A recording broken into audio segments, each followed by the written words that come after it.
Hello, I'm Marleen Troy with Wilkes University. It is my privilege to present the Institute's PLuTI, or Planning, Land Use, Transportation, and Infrastructure Task Force research for 2022 on land recycling and industrial development. I would like to thank Terry, Andrew, and their team, as well as members of the PLuTI Task Force, for all their support and efforts putting this report together. Land recycling involves the reuse of abandoned, vacant, or underused properties for redevelopment. This study focuses on land recycling in an industrial context. Northeastern Pennsylvania has seen significant new investments in industrial developments, particularly in the logistics sector. While the region still has a supply of land available for industrial development in existing and planned business parks, continued growth of this sector is likely to increase the cost of prime industrial land. The COVID-19 pandemic does not appear to have caused a significant change in these trends. If anything, the pandemic may have accelerated the growth of e-commerce, which drives much of the development of distribution centers that are partially or totally dedicated to the fulfillment of online orders. Demand is expected to be highest in markets well served by seaports, airports, freight rail, and interstate highways. Lackawanna and Luzerne counties are well served in several of these areas, especially due to their highly advantageous positions near Interstates 80 and 81. One particular type of land recycling is brownfields redevelopment. Brownfields, as defined by the United States Environmental Protection Agency, refers to a property where redevelopment may be complicated by the presence or potential presence of a hazardous substance, pollutant, or contaminant. Brownfields often include former industrial sites and abandoned mine lands. The nature and extent of remediation needed to make a brownfield site suitable for redevelopment can vary greatly. Another future area for redevelopment opportunities may lie in gray fields. These type of properties differ from brownfields in that they need less extensive remediation. Rather than former industrial or mining lands, gray fields have often had commercial uses.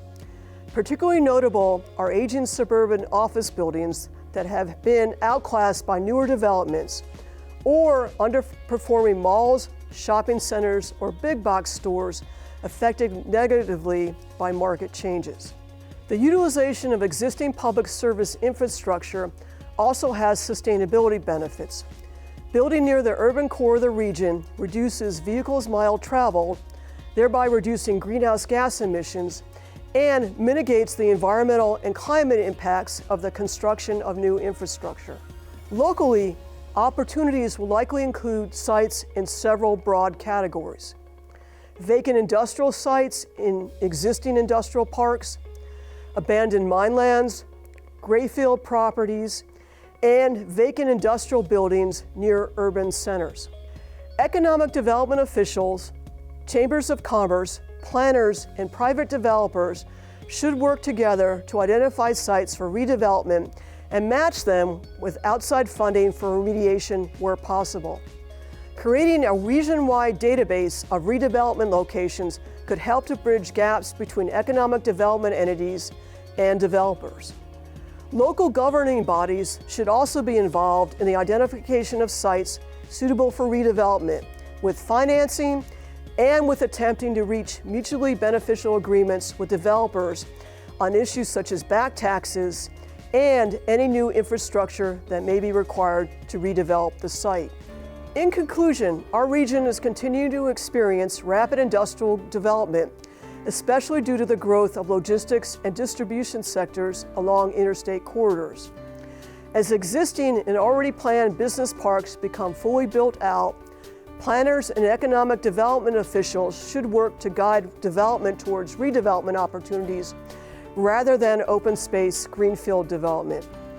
Land recycling is inherently sustainable as it involves the reuse of existing resources rather than the depletion of open space.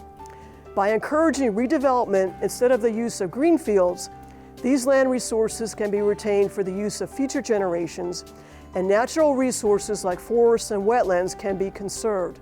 These practices have economic, social, and environmental benefits and are consistent with the Lackawanna and Luzerne County Joint Comprehensive Plan which states that future growth and development should be prioritized in primary growth areas due to their existing infrastructure and ability to accommodate new development. Thank you.